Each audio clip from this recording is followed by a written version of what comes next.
help you have more energy, and polyphenols are great for athletes. It sounds like it's going to help a whole lot more people than just bloating. Go to lovemytummy.com/Spoonie. There's a new food show sheriff in town, Podna. Trey's Chowdown Podcast Live will feature celebrity chefs and pitmasters with celebrity mixologists with creative cocktail menus from distilleries statewide. We'll have farmers, ranchers, wildlife experts, fishermen, and more, all for the culinary world and the foodies. Live from the Spoonie Studios on the iHeartRadio platform, Trey's Chowdown Podcast Live.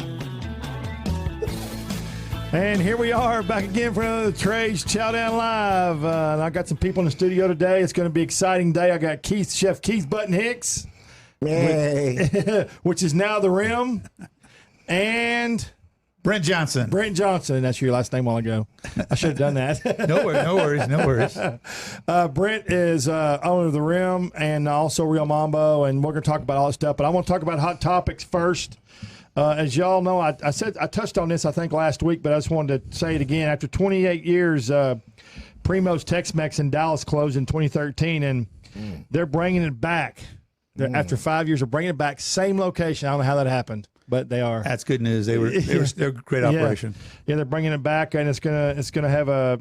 They're kind of involved in they're involved in the menu, but the original location is what gets me. I don't know how they did that. I guess something didn't work there. Man, I've been buried in Fort Worth so long, I didn't realize they closed in 13. Yeah, I know. Wow. And Bella Greens, which I love that new concept. They've debuted their new seasonal menu. Everything over there is great. It's gluten-free. It's all made from scratch, and they'll even change every order to your request. And then the next thing I want to talk about, which I still think is so funny, is they have a new, I don't know who's doing this or who's the financial wizard behind this deal, but they're putting up these pokey-themed restaurants. The first one's going to be in New York. Everything's going to be pokey-themed hamburgers. It blows me away in Manhattan. They're going to go from Manhattan to L.A., Miami, and Dallas. So come on, Chef, get up on that pokey stuff, bro. Pokemon. You talking about like the tuna deal? Yeah, the Pokemon. No, the Pokemon cartoon. Man, come on with it. Let's do it. It's pokey-themed, huh? It's going to be 1 month in each city. Wow. Yeah, isn't that crazy? Okay. All right, so we got that out of the way. So now we're going to get down to business here. We're going to talk to Keith and Brent. I ain't got no tune for you.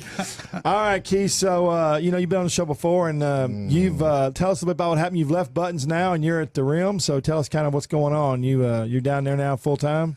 Yeah, I got unbuttonized, and now I'm me and my partner here, Brent Johnson, gotten together, and I'm over at the Rim. And so it's a beautiful thing. It really is, Trey. Now, the Rim's in Dallas. Dallas. I'm sorry, in Burleson. Close. Burleson, right? Close. Yep, yeah, Burleson. Close. Burleson. And when y'all started this deal, wasn't this your idea together, or did y'all kind of collaborate on the deal when it first started? Yeah, well, when I started the idea behind it, I always knew I wanted great food to be at the core of it. Sure. Of course, when I think about great food, I think about Keith. Right. And he and I have been trying this reunion for a while, and we're always about a inch or two off success. Right. So we cooked together back in the end of 2017, and he was getting a little separation anxiety. So yeah, I had it bad. Trey, he saw it all over my face. Yeah, she saw it all over my face. It was my baby, but it was time to do it. Yeah, what do they do? What do you do with the place when it's got your name on the building and the chef leaves? What do they do then? I don't know, but I bet you some lawyers know what to do. I'm sure. So I mean, it's a little bit out of my. That's a little bit, but yeah, seriously. Get a big ass Sharpie and take care of that truck. Yeah. Oh yeah, that's right. The truck's got your name on it. Yeah. Yeah. So you went down to the Rim. Tell everybody a little bit of background about yourself. Where you're from, kind of how you got started, and then we're gonna go back to the Rim a little bit. Well, let's talk. Okay, let me say how me and Brent got together. Okay, that's perfect. Perfect. So in like 2000, I came to Fort Worth and started off at the Worthington. I told you this one. Yeah. And there was a guy, Lamonia. You probably know that cat. Yep. He was telling me how to hold my knife. He didn't have any teeth. Yeah, I remember. Tell me how to hold my knife. I've played that segment about 3 times. And so I was like, man, I got to get out of here. I went across the street to Risky's. I was like, yo, man, y'all hiring, trying to learn some barbecue. He said, no, but they're hiring across the street at Ellington. Yeah. And I came over and I met Brent. Brent was sitting out there in the, in the restaurant. He said, hey, yeah, I'll go back there and talk to the chef and see what happens. And that's how it started. And, that's awesome. And so you started from there. Is that where you went from? Yeah, I started there, and started off as a line cook, worked my way up to chef de cuisine, under Chris Ward and Brent Johnson. Then Brent left. That was a tearjerker. We both held each other's like, damn. It's really kind of a similar story. Ellington was my father. Oh, okay. And so I was in a partnership with Air. Oh, okay. But the business end of it wasn't Right. working. Sure. We left very good friends. Yeah. As a matter of fact, I know Zach who still has the concept. Right. Oh, you know? yeah. Yeah, Right. I know. Yeah. That. So it changed a few times. They sold it a few times, but it was very similar. So I could really appreciate what Keith was going through Right. and recognizing it. And I said, man, you got to get that out of your system. You can't serve two masters type deal. No, you can't. You just can't. You cannot. I've seen some good chefs try, and It's impossible. It just is. It just dilutes you. So I said you got to get that out of your system. I respect it. I understand it. I've been there. Creates a lot of friction. It just does. It just does. And you ask what's going to happen with it. I think it's pretty predictable. Yeah. Right. Right. Me and Keith will open something again. Right, for sure. With Mr. Buttons on it. So Yeah. it's just a matter of time. Yeah, you mentioned Zach. Zach's doing well too. Yeah, he's a good guy. Yeah, Really he's, good guy. the one in Arlington. I mean, I've been there a couple times. I really like it. Yeah, they did a nice Yeah, job with that space. They did. Yeah. He really did. Yeah. So the menu, let's talk about it a little bit. You're gonna y'all have the menu already in place at the Rim, but you're gonna do some new stuff. Then you're gonna have a fall menu. Tell me a little bit about kind of what's at the Rim, what you're serving down there. Okay, so you think Burleson, you think of big boys. They got the big toys, Right. the trucks and stuff, they're rolling in. So we're gonna keep it cool country. Yeah. That's awesome. So, and that's what Brett. That's what we've always done. With that old Ebony Ivory connection. It's always like with Ellington's. It was like country cool. With soul. With soul. Yeah. And so that's exactly what it's gonna be. We call the food American retro with a side of vibe, and we just added a punch of soul. That's great. American Retro with a side of vibe. That's neat. Yeah. That's a great. Yeah, that's kind of I just want to take old things that people identify, bring them into the today, Sure. and have a little Right. twist on them. There's no one better to do that than Keith. Yeah. And we've been doing that when we first started the menu, even together before we had to go separate ways. It was all about, what can we really produce out of this Airstream? Right. Really high quality. Yeah. Scratch stuff. We don't want bar food, so to speak. Right. And so we were very, very cautious in terms of limiting the menu early on. And it's not kind of like we're going to grow into a 5-page menu. Right, That's right. never going to happen. That's not- yeah. We want, 15, 20, 25 items that are knock They your can head be off great. executed. Yeah, absolutely. And so, we every season we kind of, evolve. Sure. And so that's why I'm so excited. As I mentioned, we just kicked off some etouffee. Couldn't keep it in the trailer this weekend. So we're gonna feature a menu item, a recipe from the chef every 10 days, and then in the fall. We're gonna really get tuned up. We're gonna use the summer to practice. That's good. And execute. Yeah. Get it right. You know, and those then, people down there got big appetites in Burleson too. it's great. man. We're not going to be serving this stuff up down there. Oh, no, right. With the little sauce. Nah, they ain't getting none of that. Ain't no Gonna be a real deal. what's that, a moose boosh or Yeah, something? What is it? nah, ain't gonna be none of that. Yes. What was your idea? What was your idea behind Rim when you started it? What was the driving factor behind your idea to create the Rim? Well, the space was there. When we built the Rio Mambo, I kind of laughed with the guy that owns the building. I said, "Hey, you got enough room for a Starbucks over there?" And he kept on saying, "Hey, why don't you do something with it? Why don't you do something with it?" And I said, "Man, I'm getting ready to be 60, so is my wife. I don't want her to have a baby. And having a new restaurant is like having a baby." An infant. Yeah, absolutely. You start all over. Yeah. And we've been traveling and seeing these different concepts and the whole gastropub thing. Yeah. And I wanted to do something in that element, but not gastropub, and I didn't want to do something that was bar food.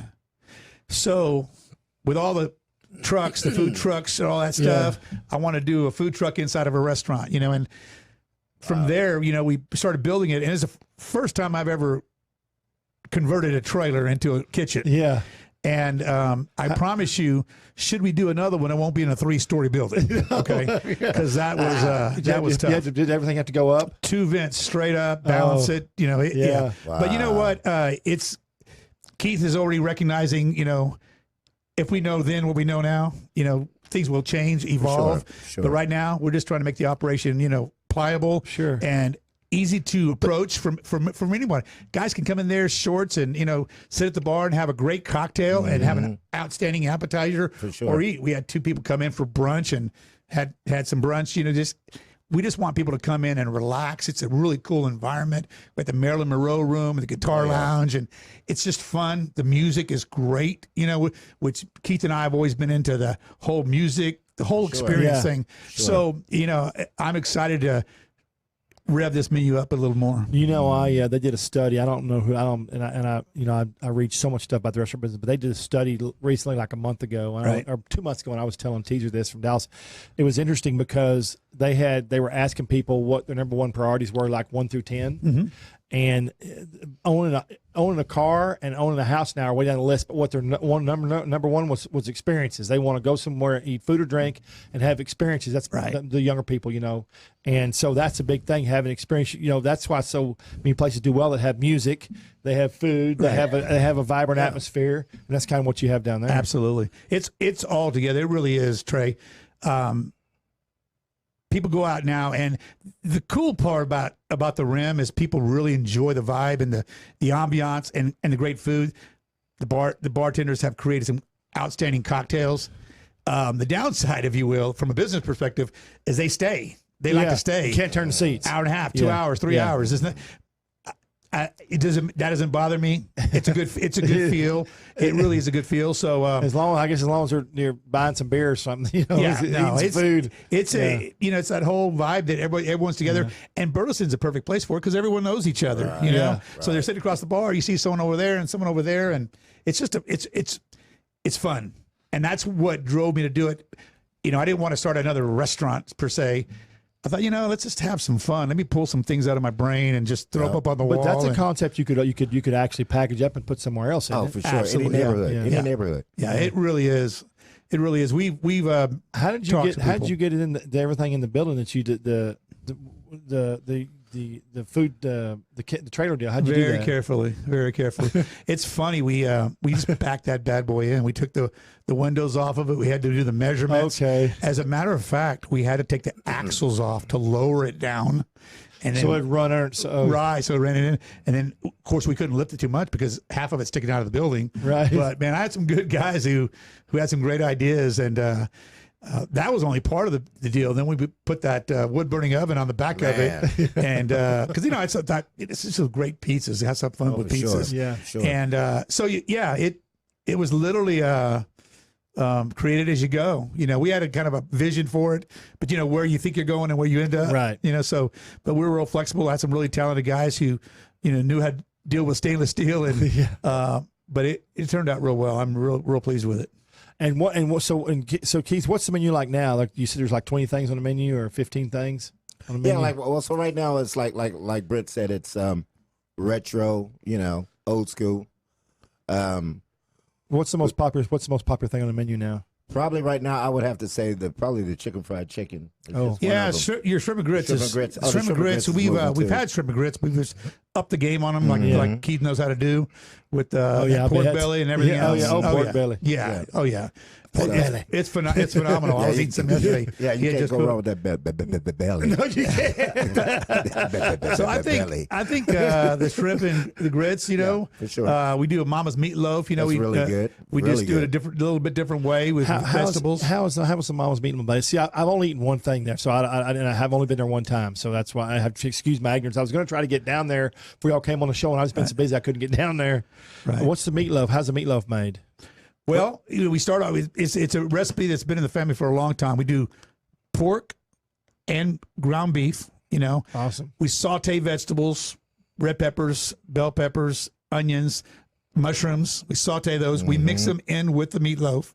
We use the same sauteed in the gravy, and we cook them. One little pound loaf at a time, and off the chain. Oh, it really is. So you cook them 1 pound at a time. One little football. Absolutely. Yeah. So everyone gets their own little loaf, if you will. Yeah. And we did this together when we were at Ellington's. We just did some really comfort food, and we always talked about. I mentioned recently, we used to talk about Aunt Kizzy's back kitchen and back porch, all of that. Jezebel's up in New York, and Soul Sundays, the whole 9 yards. So we just looked at food that just is real comfortable but let's make them, approachable by anybody. So it's hard. It's hard.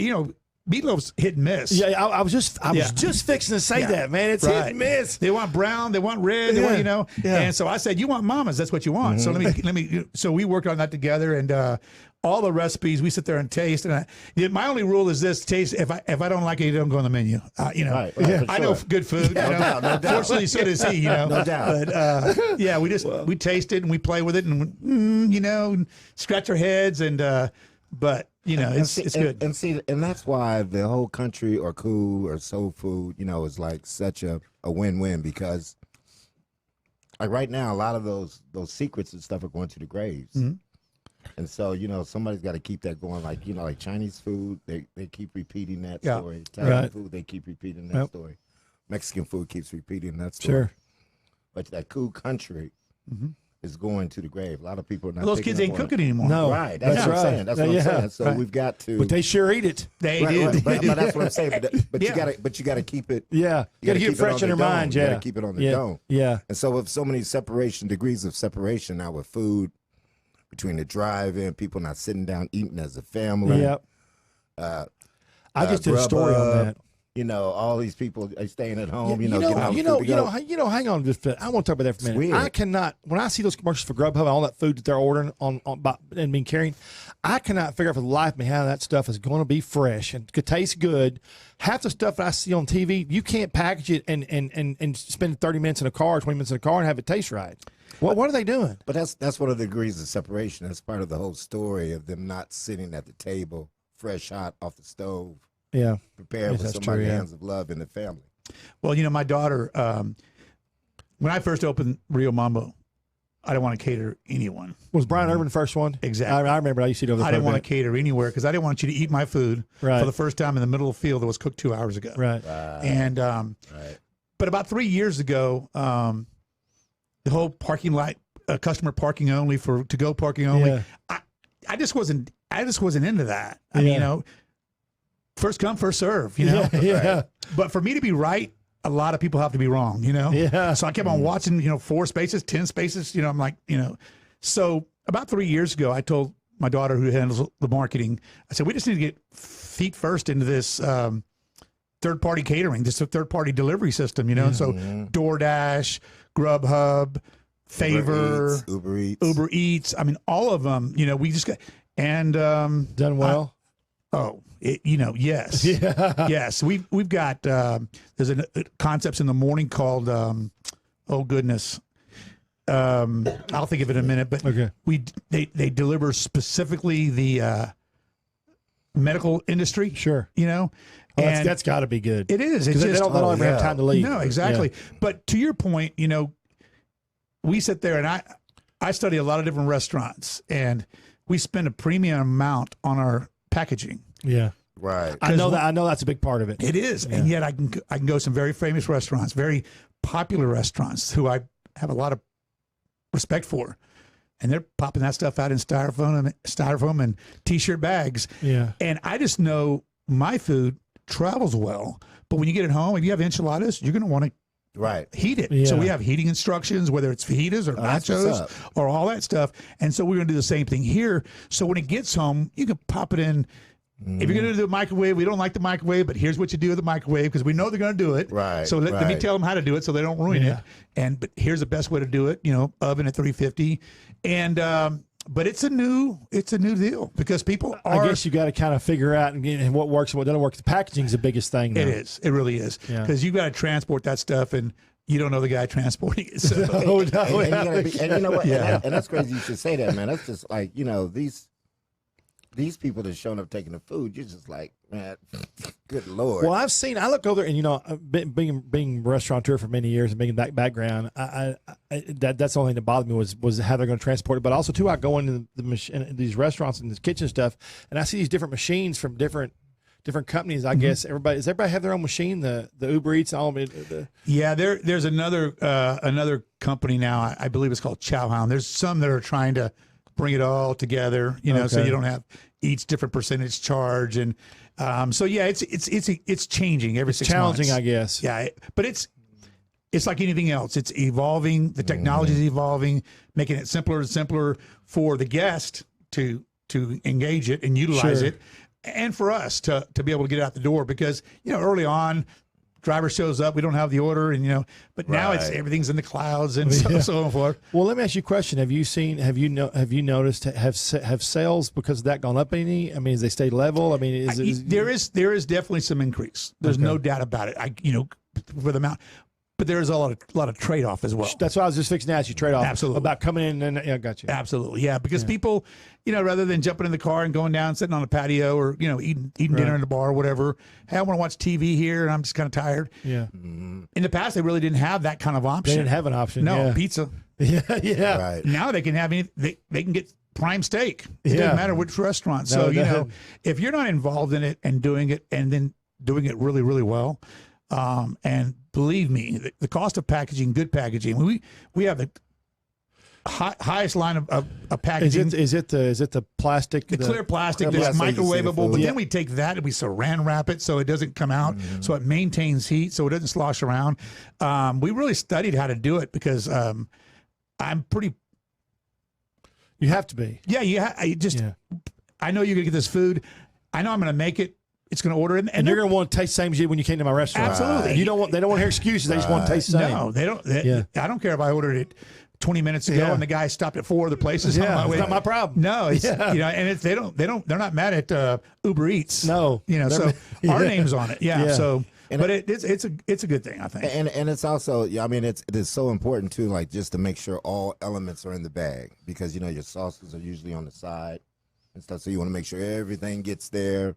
And nothing's left out. Yeah, because they will call. And y'all sell pizza at the Realm too, correct? We do. Oh yeah. Now does your kind of pizza, your ovens, does your kind of pizza travel well? It does. Yeah, it really does. As a matter of fact, some guests, it's an educational process. Yeah. But I can par bake a pizza. You can go home, put it in your oven for less than 10 minutes, and it's like it's coming out of my oven. And so, we talk to guests about that, the best way. But if the guests aren't willing, they don't have an oven, or they're in an apartment, they don't want to worry about it. It does travel well, but it goes back to who's traveling with it.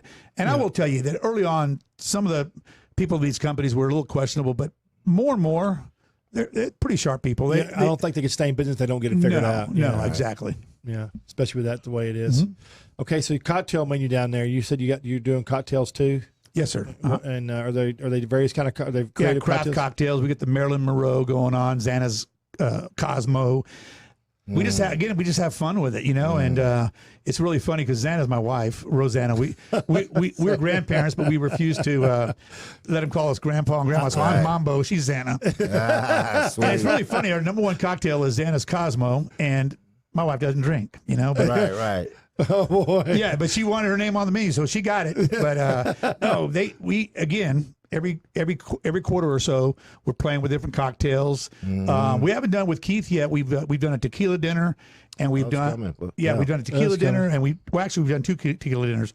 We're going to do a. What were the tequila dinners like?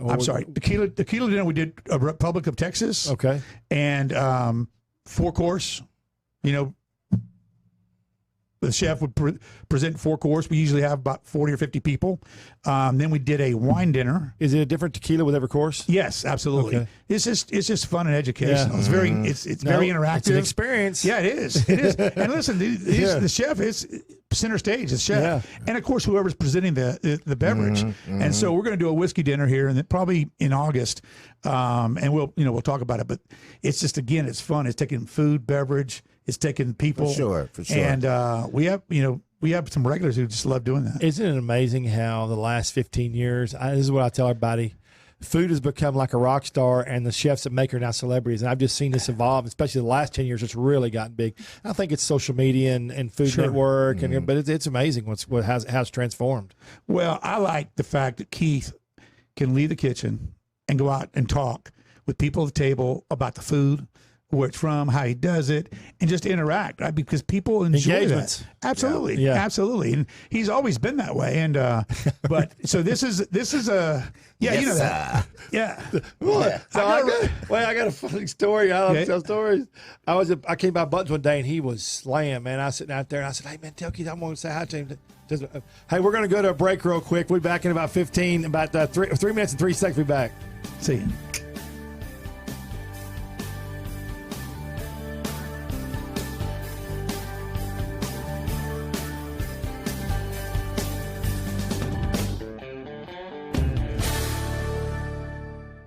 Why have thousands of aspiring authors teamed up with Christian Faith Publishing to publish their book? Because Christian Faith Publishing is an author-friendly publisher who understands that your labor is more than just a book. We provide authors freedom and flexibility throughout the publishing process, professional book editing, award-winning design, and some of the highest royalty structures in the publishing industry. And as always, you will retain 100% of the rights to your book. I was looking to find a company that I could trust, one that assisted in the editing process completely.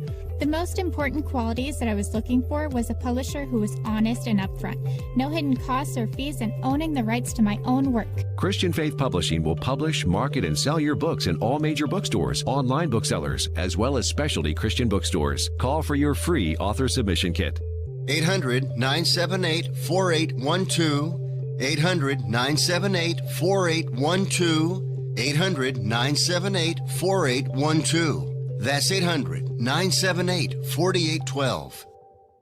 Dr. Ken Brown here, host of Gut Check Project with my co-host Eric Rieger. Eric, we've been seeing Mojo guys over there and over here at Spoonie talk about Atrantil for bloating. I've seen in my practice that Atrantil is a whole lot more than just a bloating product. Yes, it does a whole lot more than just fix bloating because of the polyphenols that you find in Atrantil. You're exactly right. The polyphenols are those molecules that we find in the Mediterranean diet. It makes vegetables and fruits very colorful. What are some of the things that these polyphenols do, Eric? These polyphenols can actually stop inflammation. They can help you have more energy. They can help you with anti-aging. And polyphenols are great for athletes. It sounds like it's going to help a whole lot more people than just bloating. Tell me how everybody should be taking Atrantil. If you want to dose Atrantil, it's 2 capsules 3 times a day, basically with your meals. But if you aren't bloated and you just want that polyphenol intake every day, 2 to 3 capsules a day will work for you. Go to lovemytummy.com/Spoonie.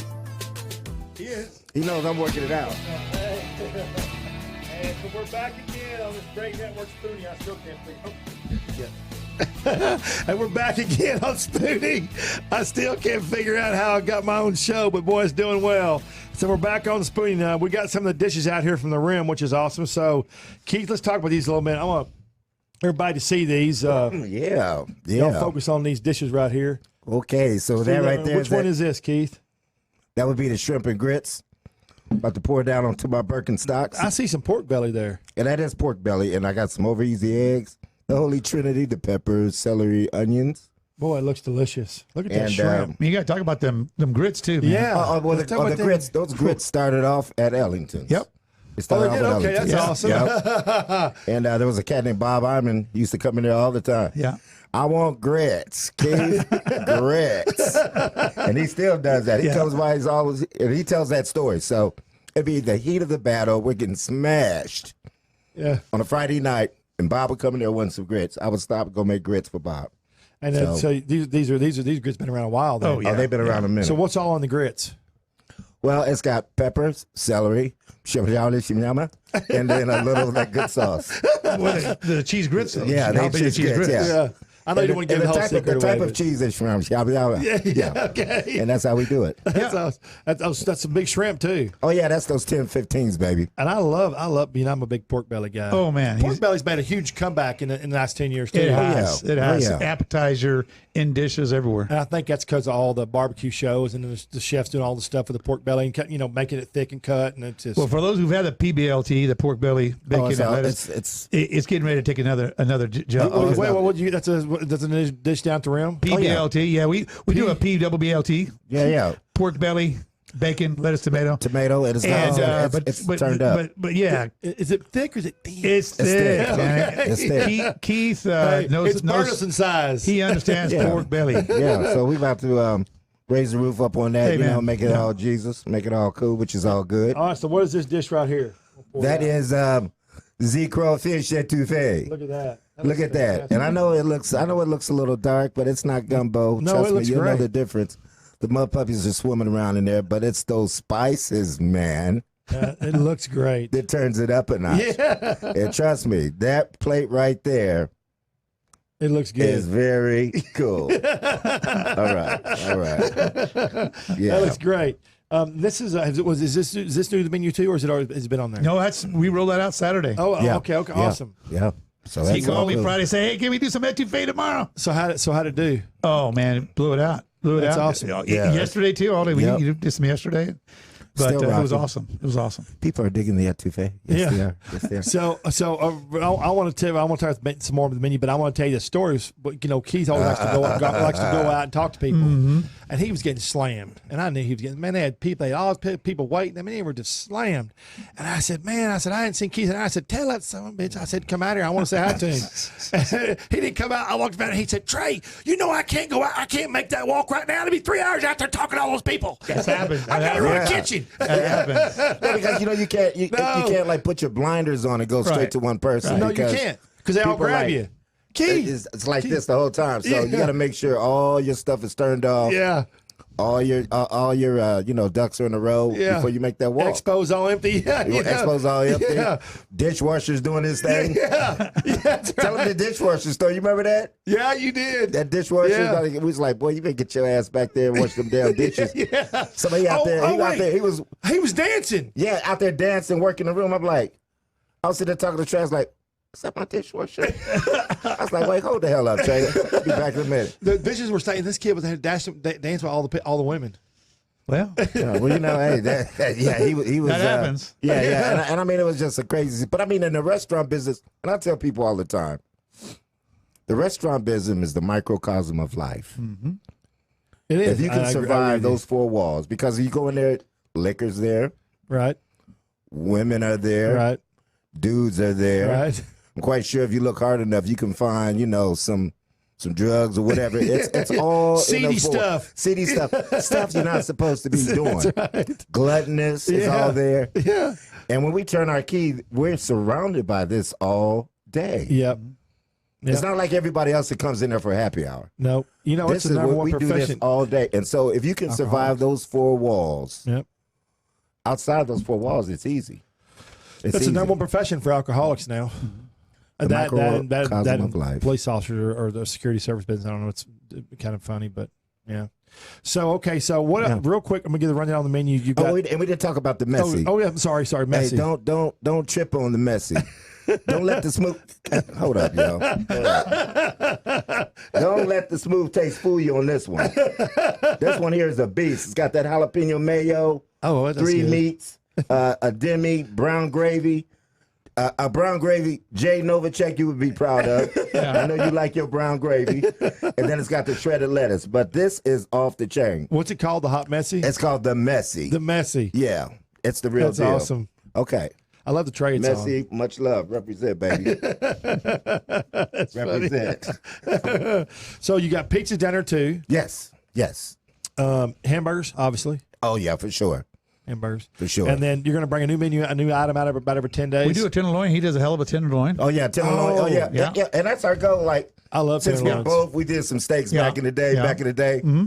There's no need of them cats turning the corner, taking 35 north. That's right. Coming to get a damn good steak. That's right. They can stop right there on that corner. Yeah. do And it. we're going to make sure that happens. Amen. That'd Watch. be awesome. Watch. That'll be awesome. That'll be Watch. awesome. That's going to be really good. Yeah. Yeah. And then do you have your craft cocktail? You have a menu? Is it something that they change those up seasonally, or how do they do that? Yeah, but about every 3 months, Yeah. we add and subtract. Again, something's got to come off or go on. Right, yeah. We're not trying to overcomplicate it. You Right. can't. That Right. craft cocktails take a lot of space. Yes, so, sir. Yes, yeah. sir. And your bartenders do that, or y'all come up with those? How do you do that? No, bartenders. We Yeah. it's like the chefs. We Yeah. we involve everybody. And they're very enthusiastic about it. They want to show. Customers are asking them, "Hey, I had this," and we have we call it the Teddy B burger.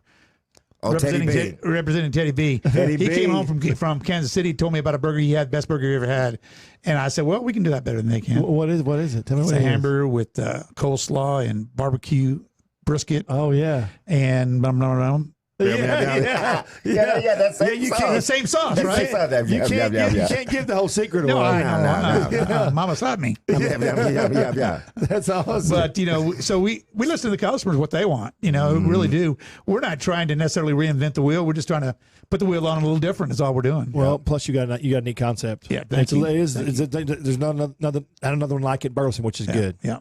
So you have the rim, but I also want to talk about Real Mambo a little bit. Yes.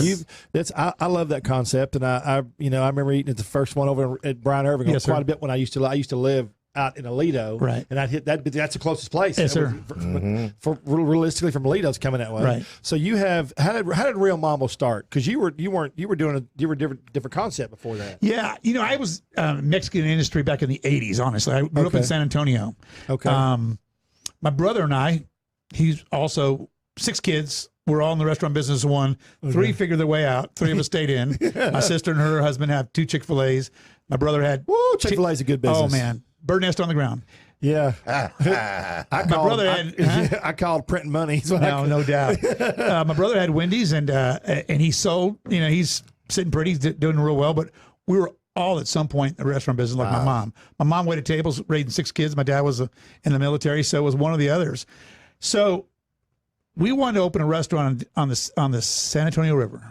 That's kind of where Rio came from. You know? Knowing what I know now, I would never open a restaurant on the San Antonio River. No. So, but it was always in my mind. So I worked with a number of different companies over the years. One of them being M Crowd, and so when we sold my interest in Ellington's, my guests were Fort Worth, Mira Vista, Alito. They were this way, and so we moved this way and found that spot. And it's kind of like a baby. When you first started, that's the only thing there, right? That was it. It was a closed down colonial cafeteria. And tell them about the time, because wasn't that around 9/11? We opened on 9/11. We went through some struggles with it, but it's just like I've done with Keith. We focus on great service. We focus on really fresh ingredients. Real Mambo stood for relationships matter. And we always talked about that at Ellington's, and I really believe in building relationships. That's what we do for a living. And what's cool about my relationship with Keith is I'm building the relationships and he's feeding the soul. He's all about keeping those relationships by bringing them together with food, beverage, music, and but that's why we don't work. We don't work a day in our life. We love what we do. Now it's also have a relationship with customers. Oh, absolutely, yeah. Or they won't come back. No. They have too many options now. Right. When I was a boy, there wasn't a whole lot of options. That when younger, there was not many. And now there's options every 20 feet. It seems like. Well, the relationship starts right here. Right. Can we work together? And then can we get staff who understands and we respect them? Because if you don't have that, then how can you expect them to turn around and do that to your guests? That's right. So if you can't build relationships and interact with people and show that kind of respect and that kind of passion, and you can't train care, you got to care. Yeah. And we do. That's what's fun about it. That's what makes our whole thing, just like a hand in glove. We got back on the bicycle. We didn't miss a step. We were talking about. I have the show. I feature a lot of chefs. I feature celebs, celebrity mixologists. Yes, sir.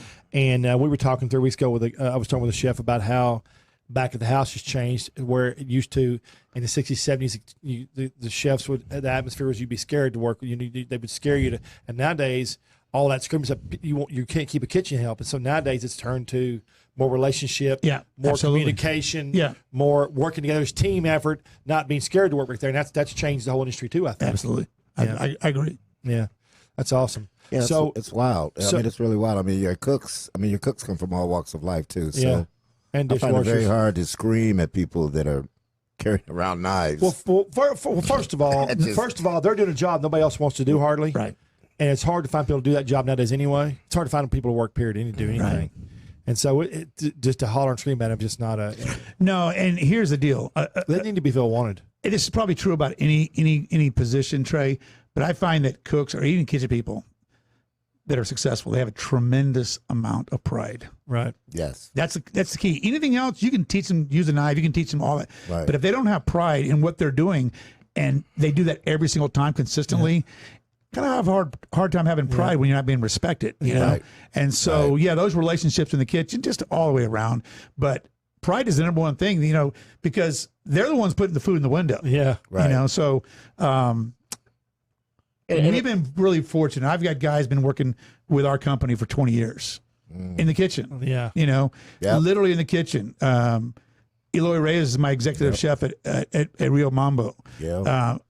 Hippolito Montalvo, he started when he was... You say that well. He started when he was from San Antonio. Yeah, español, So, no, listen, he started, and I'm embarrassed to say this, but he was 14 years old. Yeah. Wow. He told me he was 16. Right. Yeah. Right. And he washed dishes. He was your dishwasher down at Mambo's Tapas Cantina.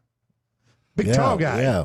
Right. Well, right. he's 34 years old now, and he's got 5 kids and a wife, and he's running the ballpark location. Yeah. He's amazing, Yeah. And so these guys are able to grow in, and that's what we try to offer is, everyone's life's getting better. And and you treat them that way, and you give them an opportunity. And honestly, our growth at Rio Mambo wasn't stemmed by the fact that I want signs everywhere. It really wasn't. I woke up one day and my goal was to put my kids through college, and I'd done that. And I looked around me and got Eloy, this guy right here, and he got a lot of kids to put through college. Yeah. So every time we've opened a new location, I say, listen, it's not about more money. I can't work any more than I'm working. Yeah. Right. Do you want to do this? Yeah. This is what it's going to take, but you're going to have to do it, And guys say yes. So they get to run their own kitchens. They get to run their own business. And listen, if you can run my business and be successful, one day you'll run your own, and hopefully it will be yours. Right. So you've got you started. That was the first one. Yes, sir. But you didn't have plans to do any other ones. No. That was, and you've got 7 now. Yes, sir. And what are all the locations for those? There's 2 in Arlington, Ballpark in Arlington, South Arlington. See, I have not been to the one in Ballpark. Yeah, it's right there on nice. Ballpark Way and. Is it up front where? Ballpark Way in Lamar. We're on the north side of I-30. Off of Ballpark Way in Lamar. Okay. And then the South Cooper, we're all the way out in Weatherford, which has been an outstanding community to serve. Doing well out there? Oh, yeah. It's been doing really well. When we opened that location, I probably said no 4 times. It's Bible Belt out there, and it took a long time for them to get liquor out there. But liquor's a key factor. We opened those doors, and they've been coming ever since. Awesome. Great community. And, of course, Burleson. We're in Burleson. Sure. My second location was Colleyville. We opened in Colleyville. How's that one doing? It's doing real well. It was, again, talking about by chance. I just saw it, dropped my daughter off at school, and I saw it looked a little tired. It was at Wings and More. So it was a little tired. Yeah. The grass, the neon. Yeah. And I just You called. can tell. Yeah, I just called and said, hey, I really like y'all's building. Who's y'all's architect? And next thing you know, the owner calls me, and I try to kind of, pursue that. He goes, listen, something you told my secretary indicates that you're interested in my building. Well, kind of guilty. And so literally that was on a Tuesday.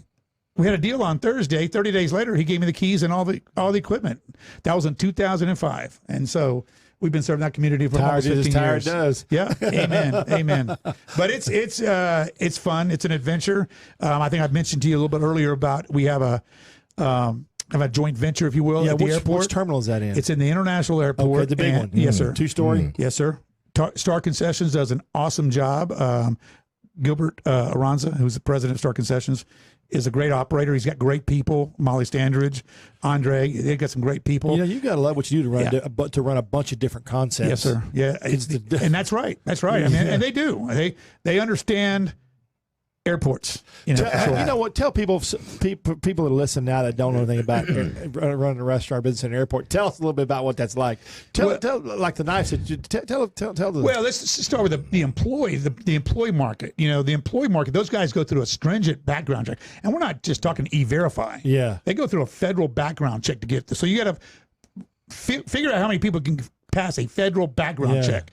Then they got to park at a place that they got to be there an hour ahead of time of their schedule. I'm trying to get my guys there on time, maybe 5 minutes early. They got to be there an hour because they got to transport from that location into the restaurant, and then they've got to badge in and then come to work. Damn. So that's an hour at the beginning of your day and 45 minutes on the end of your day just getting to and from the parking lot, not from your house. Number 2, there's any number of regulations, and I was talking to you earlier about the knives, and it's a good thing. I mean, safety. Safety. All your equipment's got to come through security. So let's just say I'm using 15 knives, cook's knives. We're not talking about butter knives, cook's knives. They inventory every one of those. At the end of the day, they come in, they count every single one of them. You roll them up, you put them in the safe. You can't open that safe in the morning until they come. and they come around every morning about 5 o'clock, 4:30, 5 o'clock, open the safe, count them again, and that's how they manage it.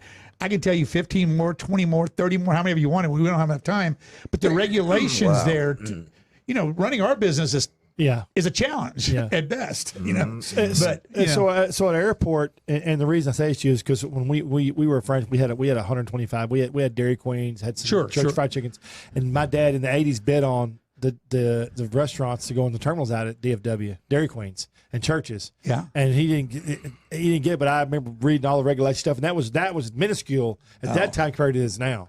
Well, I read a contract. My first question after I talked to somebody who knew a lot about the airports, I said, "Well, send me a contract," and the contract was about 2 inches thick. Yeah, and it's legalese, but there's so many things. And when you really think about each regulation, there's just a reason for it in today's climate, But you're really running two operations. You're running a restaurant, right? And you're running the security operations or the operations for the airport. That's correct. For both for one restaurant. Yeah, and employees cannot leave the space unless the employees have a badge to be in that restricted area. But once they get to your restaurant, they can't leave the space and go to the restroom without someone taking them there. Oh, wow. So as an example, when I was part of the opening, I had a badge that allowed me not to only be in there, but to take people from the gate to the space. Oh, you have to go to the restroom? Who else go to the restroom? And walk you to the restroom. And I guess is that something they do for security? Yeah, for security, so the wrong people don't get loose behind. Sure. Because once you get behind, the security deal is all kinds of opportunities to do. Evil things, I guess. Yeah. But there's just a lot of, and I really admire and respect how they do it because, as I spoke to you earlier, some quality staff back there who are really dedicated. And I've got a girl that works for me at South Arlington. She works there in the morning. I don't know when she sleeps, but man, I was getting ready to leave town one day and I was pulled up to the gate and I hear my name. I look over there and there she is working the front of all places, Papacitos. Wow. That hurt. Wow, right. Yeah, that's funny. Yeah. So you got the airport, and so you got 7. Right. So and then what is, for people who don't know, if you don't know about Rio Mambo now, but some people listening aren't going to know about Rio Mambo. The menu is it's pretty big menu. It is. It has evolved over the years. We call it Tex-Mex-y-Mas and more because we do a lot of interior Mexican stuff, seafood stuff, a lot of sauteing, a lot of sauces. I'm an extra sauce guy. Yeah. No matter what kind of sauce it is, I want extra. So the way we do our sauces, the presentation, it's a higher level of presentation. Sure. Everything's cooked to the order, a la minute. And the bar's the same way. The bars, we have cocktails in the bar. Yeah. We have a full bar, but we have each restaurant has a bar that's named something a little different because the bars can stay open later than the restaurant sometimes. Right, yeah. And we always build them that way. But we want you to come in there, and again, all the way back to Ellington's. I'd have people open the door to Ellington's and look inside, and they're in shorts, and they look inside, they see the interior, and go to close the door. And I go, no, come on in. Yeah. Oh, we're not dressed. Man, you're dressed. Come on. Let's go. Right. We try to put an environment where you can walk in and have a cocktail and have a good time on a Saturday. But if we do wedding receptions, we do all kinds of big events, and so you can be as high in it as you want, or you can be as casual as you want. Nowadays, people dress down so much. It's I wear slippers to Bob's Steakhouse. I mean, I'm not afraid of working that way. What's the number one things you sell at Real Mom on the menu? Oh, that's a good question. Let me see. Probably grilled tacos or grilled brisket tacos. Really? Yeah, they're the brisket's cooked overnight with peppers and onions. And we have a special pasilla sauce, which is a Mexican barbecue sauce. We call it Mexican barbecue sauce, but it's cooked slowly overnight. And it renders all the juices down into the meat. And the chef does an awesome job with it, and he puts it on tortillas and grills them, nice. You can do it corn or flour with some nice añejo cheese inside of them. They're amazing. And we probably do more of those than anything, even on caterings. Yeah. They hold well, they transfer well. So everything is made from scratch at Real Mambo. Yes, as is the rim. Everything's made from scratch. Yeah, we can roll up right up to your house, right up to your venue. We've got a trailer. We hook it up to the back of our deal. It's got a full kitchen, got a refrigeration in the back.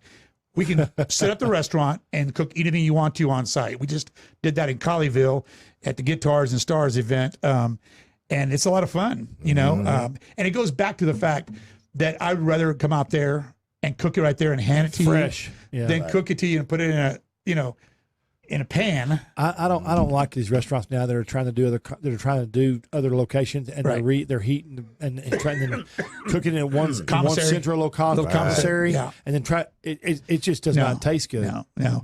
I can name a couple over the years here in town that have done that and have suffered because of it. I'm not going to, but especially when you commissary sauces and just start doing all this batch cooking, it's just not the same. It's just not the same. You could do that. You can't do that anymore. People want the people's palates have changed. I think. Never trust a skinny chef. Okay, no, you got to test everything. Listen, I tell my guys all the time, have you tasted that? That's what different between a cook and a chef. Cook gets a recipe, throws it together, throws it in the window.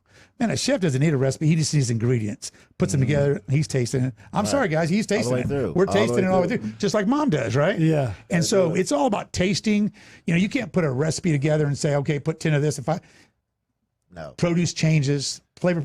Jalapenos change. You got it. Yeah. Oh, jalapenos. Let me tell you what those have done. Amen. Oh, my. Well, let me tell you what avocados have done. $100 a case. Boy. $100 a case. How are you doing that? Have you raised? Are you just eating? I'm getting ready to reprint my menus to say market price, like lobster.